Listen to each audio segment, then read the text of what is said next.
Olha, as crianças vítimas de violência demonstram sinais que podem ser bem variados, mas se interpretados de forma correta, são importantes para salvar a vida dos pequenos. Vamos conversar agora com a psicóloga Cássia Dias, que atua em pesquisa com crianças vítimas de agressões. Oi, doutora, bom dia para a senhora, seja bem-vinda ao Notícia da Manhã. Bom dia, Nádia. Bom, quais são os sinais que principalmente os pais que convivem com essas crianças, eles podem observar que essas crianças podem estar sim sofrendo algum tipo de agressão? Bom, dependendo da idade da criança, né, essa aproximação que a família pode ter vai ser importantíssima.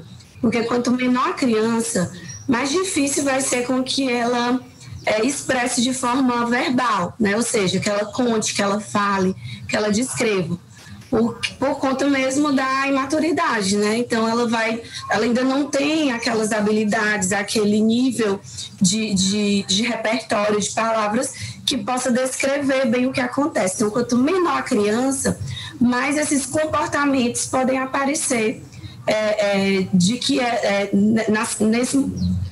demonstrando, né, que ela está passando por alguma situação de violência. Geralmente as crianças, elas mudam o comportamento, né? Então, como é essa questão de mudar o comportamento?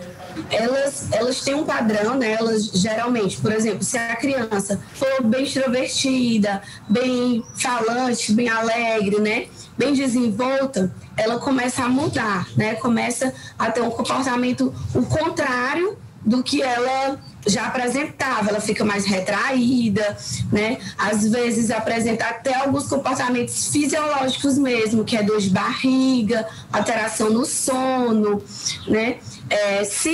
E também o contrário, às vezes a criança é um pouco mais retraída, mais tímida, e ela pode mudar, às vezes ficar mais agressiva, mais irritada, né? Então, a questão é observar essa mudança de comportamento. Que isso também não é uma regra, eu não posso dizer que toda criança vai fazer isso, mas é o mais comum, o que ela está sofrendo ou de violência física ou de violência psicológica, né? Negligência, digamos, e isso vai em alguma medida trazer essas características, né? E a gente vai observando, vai ficando atento para essas que podem ser pequenas, às vezes nem tanto, né? Às vezes são até bem visíveis. Cássia, costuma muito cobrar a atenção da mãe, né? Às vezes surgem até acusações de negligência por parte da mãe.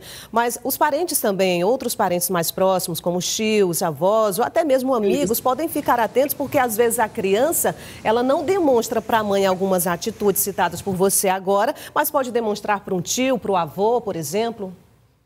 Exatamente, né? Na verdade, é a rede de proteção.